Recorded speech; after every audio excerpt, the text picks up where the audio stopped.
Hey Jody, this is Detective Steve Flores with Mesa, Arizona Police Department. Oh, hey, how are you? Good. You needed to talk to me about something?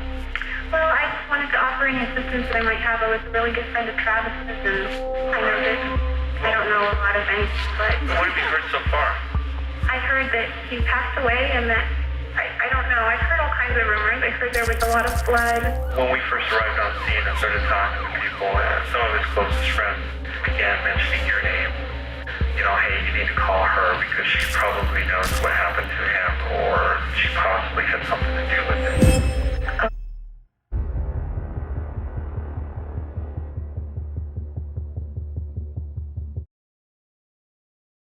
Jody was born on July 9th, 1980, in California.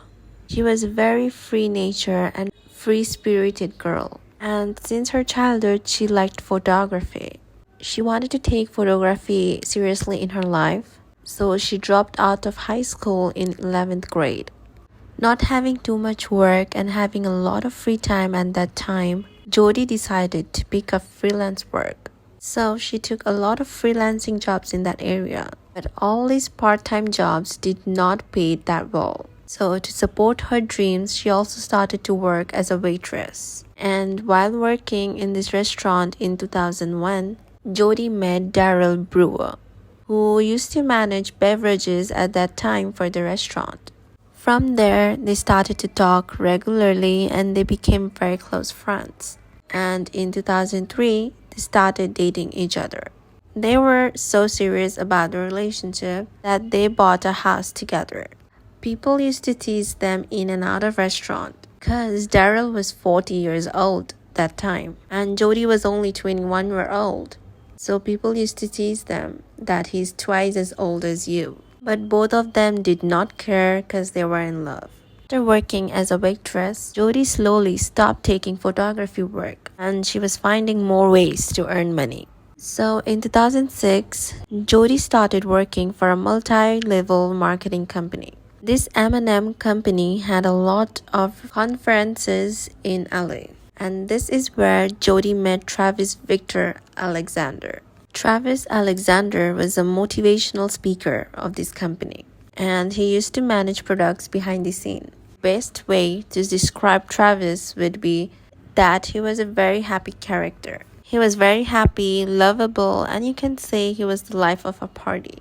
His friends loved him, his co-workers trusted him, and he obviously had the skills to talk to people. So Jody and Travis met in September of 2006. At this time, Jody was losing her feelings for Daryl. Because after meeting with Travis, she was just more interested in him. And Travis and Jody used to talk a lot. And it was clear that they were more than friends. Jody hated going back home to Daryl. And at this time, she only had one thing in her mind. That when will I go back to work and talk to Travis? So one night, when Jody and Daryl were getting intimate, Jody refused to kiss Daryl. Daryl asked, "What's wrong? Did I do something wrong?" So she replied that I have an interest in Mormonism religion and I want to save my body for my future husband, which basically meant that she did not want it to get physical before marriage. Keep this point in mind because we'll talk about this later. After listening to this, Daryl was just shattered. Jody and Daryl were living together for 3 years. Obviously, Daryl thought that their relationship is serious, and Daryl wanted to take this relationship to next step. In a few days, he was thinking to ask Jody for marriage. But after hearing that line from Jody, it was clear to Daryl that Jody does not see him as her future husband. That's why he did not say much to Jody even after feeling bad. He kinda understood and he didn't wanna divide his time between his son and Jody. Daryl seems like a nice guy, at least from what I have seen on interviews. He seems to be a pretty nice guy actually. When Jody told Daryl that she didn't wanna have sex before marriage, Daryl got a little insecure. Jody said that she will not have sex and she wants to save her body for her future husband because she believed that in Mormon religion you're not allowed to tamper with your body, which didn't make any sense because she was getting breast implants next week. Daryl couldn't understand this sudden interest of Jody in Mormonism. He had never heard Jody talk about any religion before. Key thing which Daryl didn't know at that point was Travis was a Mormon. And Jody was doing all of this because she wanted to get close to Travis. 1 week after meeting Travis in seminar, Jody and Travis's relationship became very serious. And they both started to have sex just 1 week after meeting each other. Now I know that this thing that I sound very judgmental right now, it's not like that, but if we consider this thing that Jody had mild interest in Mormon religion, then explain me why did she get breast implants and why did she have sex with Travis? And also, bear in mind, Travis was also following Mormon religion for his whole life. So he never had drugs or cigarettes or alcohol in his life. And it also meant that he couldn't have sex before marriage. And for 20 years, he stood by his beliefs very well. But something changed in him after meeting Jody. While Jody and Travis were getting physical, Jody was still living with Daryl in their house. You can say this thing that she was double dating. And Jody didn't tell Daryl anything about Travis. So she started to slowly cut Daryl from her life. And Daryl also understood that she is not interested in me anymore. So he moved back with his son because he did not want to waste any more time. Jody was still staying in Daryl's house, which was in California. And Travis used to stay in Arizona. So they both stayed in long-distance relationship. They used to talk to each other for hours and hours on call. And they used to write a lot of mails to each other as well. And when I say a lot, it is a lot. It's over 82,000 emails in 5 months. They didn't use any of ancient SNS at that time. Facebook was launched in 2004, so I don't know why they didn't use it. Jody and Travis were getting very serious. And Jody believed that this wasn't just one-sided love. And in the beginning, Travis also loved Jody a lot. One time after meeting Jody, when Travis went home, he sent this message to his friend. We really hit it off. Whoever will marry Jody will be a very lucky person. And will luck out in wife department. But the truth about their relationship was something else. Yes, this is true that Jody and Travis were together. Even though they both were in long-distance relationship, it was clear that driving force of the relationship was lust. As I told you before that Travis was Mormon, so when he met Jody, he was a 30-year-old virgin. So after meeting Jody, they couldn't stay away from each other. And whenever they met, they always used to get physical. And because of this, Jody fell in love with Travis. But Travis, he wasn't really sure about the future of this relationship. He just wanted to have sex. Travis was feeling guilty and he knew that whatever he was doing, it was against his religion and beliefs. And he cannot marry a girl who is not a Mormon. So he asked Jody to read the Book of Mormon. After reading this book, Jody decided that she will convert to Mormon religion. Travis was very supportive in this whole process, and he also helped in Jody's conversion. But it is important to remember this thing, that Jody was the one who wanted to convert. After conversion, Jody moved to Arizona, probably to be close to Travis. There was no practical reason for her to move to Arizona. She could do her job from California as well. But she wanted to keep a tab on every action of Travis. So at this point in the relationship, Jody started to obsess over Travis. And Travis, on the other hand, was losing interest in Jody. Still, they both were together and they were happy till it lasted. Travis's friends knew about Jody, and they did not particularly like her. In fact, Travis's friends used to find Jody's action, decisions, and behavior pretty weird. Yes, they all used to hang out together, but this didn't mean that they wanted to hang out with Jody. They were just doing this thing for Travis.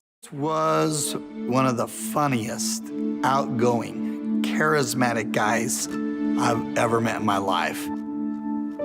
The guy would light up a room. When Travis met Jody, I thought, how far can this relationship go? It's a long-distance relationship.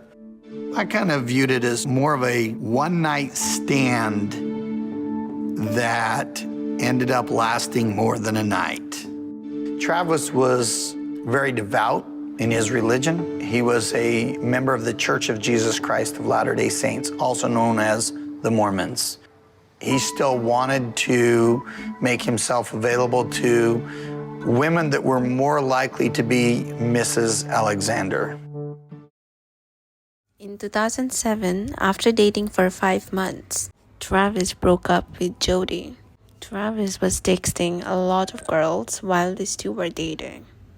No, I'm sorry, he was sending emails. And when Jody came to know about this, she was really pissed.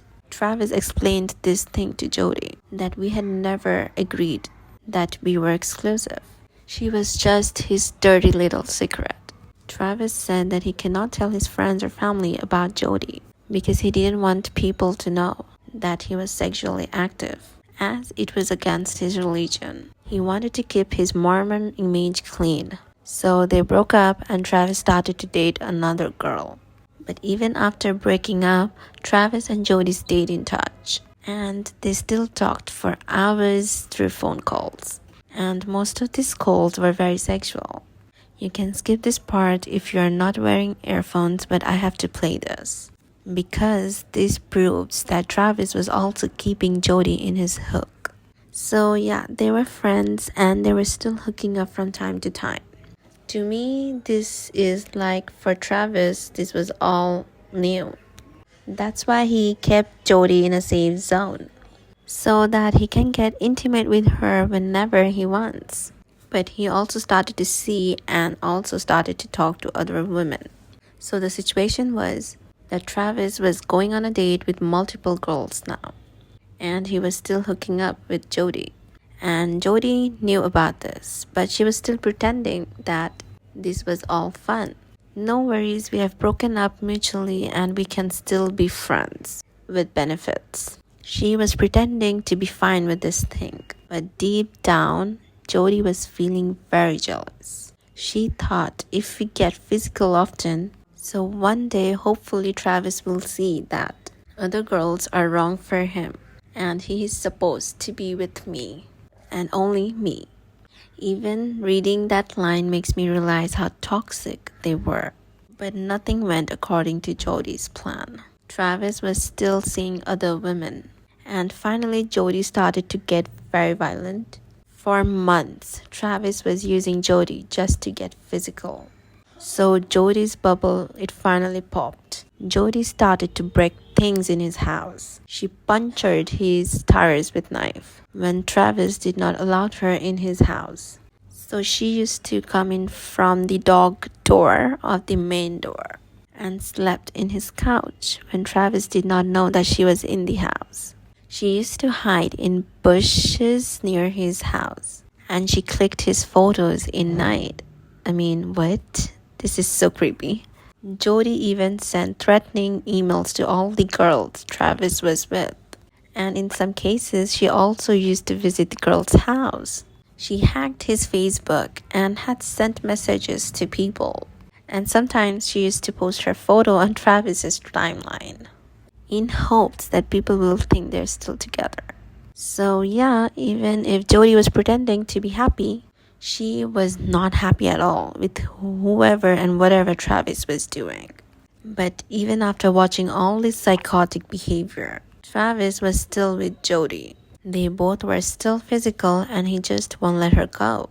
They went on dinner and outings while Jody was threatening any girl who would breathe the same air as Travis. I am not understanding why he was with Jody. Why he's not running away from Jody. She was seriously crazy at this point. And not to forget that she was threatening his friends also. It's just insane. City. It was a big company convention, and we were all hanging out afterwards. And for some reason, my wife felt compelled to videotape this story because we'd heard him say it before. And so we're all, as friends, close group, just hanging out around midnight, and he's just talking about a near-death experience that he had at a robbery. And anyway, we were flipping through some old files and found it. So can we play from the control room? Can we play it again with the sound? Is that possible? That's to think this is how you die. This is it. And there's this woman that was seeing all this, like 10 feet away, and she started like crying uncontrollably. So I got a gun against my temple, and he keeps like doing this with his gun. And then she's over here, so I'm looking at my peripheral because I don't want to turn this way. And I'm like, shut up. Because he's like, shut up, shut up, shut up. And I got this gun against my head, and all he needs to do is squeeze, And so I'm like, this woman is going to get killed. And I'm like looking at her with like all the despair I can muster up in my retinas, you know what I mean? And it's There's much more to that tape. We're going to show it later and tomorrow. Jenny, do you have a reaction to that? Yeah, Jodi looks bored. Yeah. And like she wants to focus on her rather than listening to him tell a scary story. A really important story, a near-death. But in April of 2008, after going out with Travis, Jodi again started living with her grandma. When she was leaving there, then suddenly there was a burglary in her grandma's house.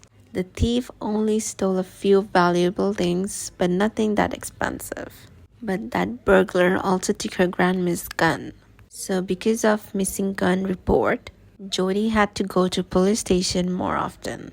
This was Jodi's grandma's gun, but she was old, so Jodi thought that her grandma should stay at home while she does all the work.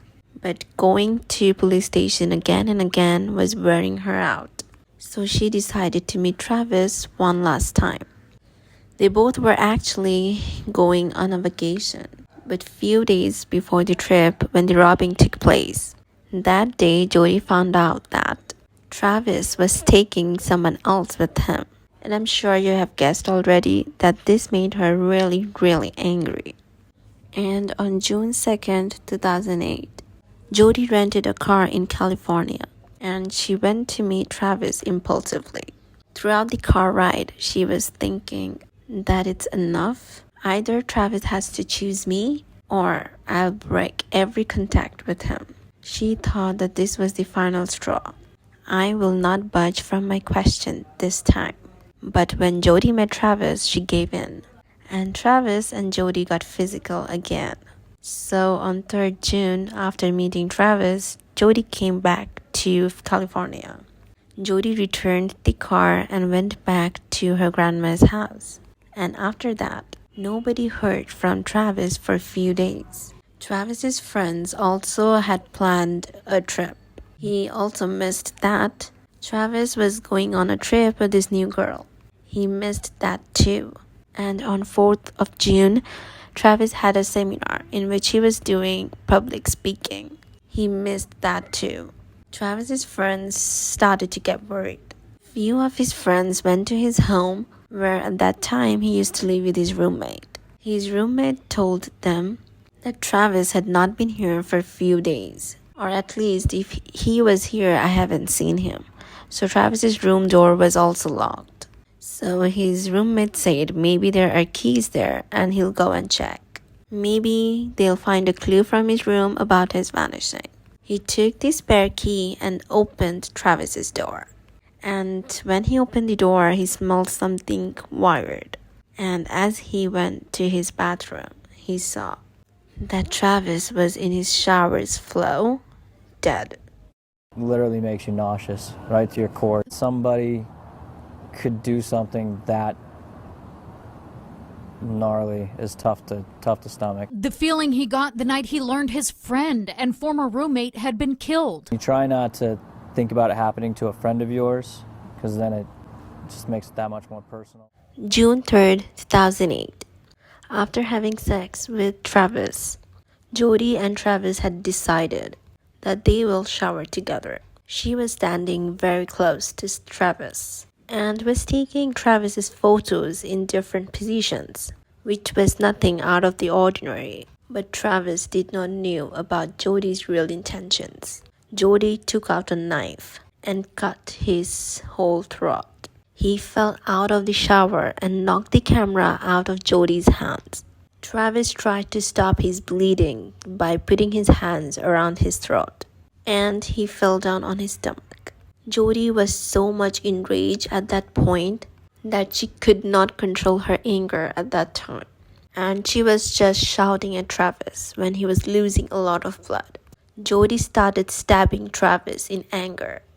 First, she pierced the knife through his heart, which obviously will kill anyone. But then, to be 100% sure, she stabbed him in his back 27 times. At this time, the camera had fallen a little far, but this camera had clicked 2 accidental photos. One was of the floor, which doesn't reveal much, and in second picture, it's clearly visible that Jody had made Travis sit straight up, and he was losing a lot of blood. And you can see that there is blood dripping out of Travis's body. In this photo, a shoe is also visible, which will later match with Jody's shoes. After that, the stolen gun from her grandma's house, point blank, shot Travis a little above his right eye.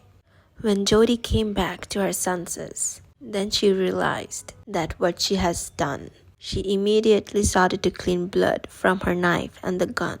After that, any place which she might have touched, she started to clean the blood from there.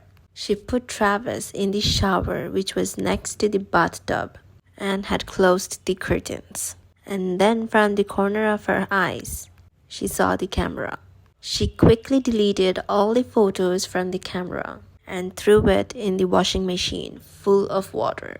She was still removing all her traces from the bathroom, but anytime she looked towards the shower, she got scared. So she left cleaning and she ran away from there. While running, she tripped in the hallway, but she did not care. And she took her rental car and came back to California. While giving back the car, the rental owner noticed that the floor mattress of the car was missing, and on the left side of the seat there were blood stains. But because of this, on the day of receiving the car back, he gave it for the washing, which unfortunately removed all the evidence from the rental car. Okay, now let's talk about this whole scene first. Travis first of all allowed Jody to stay with him. And this is very clear now. You don't need to be Detective Conan at this point, but she had stolen her grandma's gun. And after stealing the gun, she had also manipulated the police in California. And secondly, she was thinking that after having sex with him, she was trying to remove her fingerprints and her dresses. Sometimes she was so careful that it genuinely scared me, but then other times I feel like that she had lost her senses. But one thing is for sure, that she was crazy and dangerous. And at this point, Travis's friends and family did not know about what had happened with Travis. On June 9th, 2008, Travis was finally found dead in his bathroom. There was blood everywhere in his room. Travis's friends called police, and when police asked for a potential suspect, so they said that he had a crazy ex-girlfriend named Jodi Arias. Police came to Travis's house and they started to collect evidence, including that camera also. But Jody had deleted all the photos. The forensic teams, they managed to get few of them back, in which most of the photos, Jody and Travis were in sexual positions. The good part about these photos were that all of these had timestamps, but the last picture in which Travis was alive, in that Travis looks like he knew what Jody was about to do to him. As I have said before, when his friends called police, they took Jody's name. Jody's name came up a lot in this investigation. And you will not believe what I am about to say. When police was in Travis's house, there they found Jody's last message on Travis's phone, which she clearly planted there just in hopes that if this came out in future, then she can say that I was not there at that time. So police went directly to Jody's house and they had arrested her for investigation. Firstly, Jody denied that she had not been near Arizona for months. She told police that she had not met Travis that day, and in fact she had not seen him in months, and she stood on this story for days. But as I have said before, forensic team had retrieved the photos from the camera. And when they showed these photos to Jodi, then she tried to change the story. And now that police had shown the photos to Jodi with Travis, then she admitted that yes, I was with him that day. But I was very scared and I did not kill him. She said that when she was with Travis, then in their house, 2 strangers trespassed and they were dressed in all black, because of which Jodi did not see their faces. Both of them were asking for money from Travis, and when Travis denied, then they both killed him. And they had shot him in the head, and they had also stabbed Travis. But before dying, Travis pushed Jodi and told her to run. And because these 2 robbers had a gun, Jodi ran away from there. And because of fear, she did not told anyone about it. Which again does not make any sense, because if she was robbed, why didn't she just call the police? Oh, and by the way, she was 32 at that time when she made up this story in front of the police. In the middle of investigation, Jodi thought that police had believed her story, and now she just have to look good in front of the public. So now she was pretending to be an ex-girlfriend who loved her ex-boyfriend a lot. She was crying, she was mourning, and she also wrote a lot of letters to Travis's friends and family, just to show the world how good of a person she is. But she made a big mistake while trying to be a good person. To look good in front of the world and to prove herself a good person, Jodi told police that I will help you in any way, and she gave her DNA sample to police. She also said that I'm ready to answer any of your questions. But you guys remember this, that when Jodi was running away from Travis's house, then she tripped.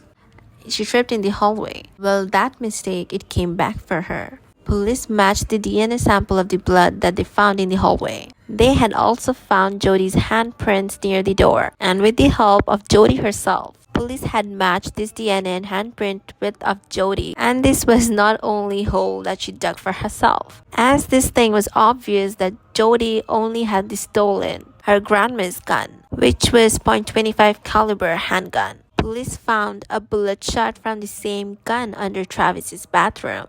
On July 9, 2008, on her birthday, police had pushed first-degree murder charges against Jodi. But Jodi had run away from her house.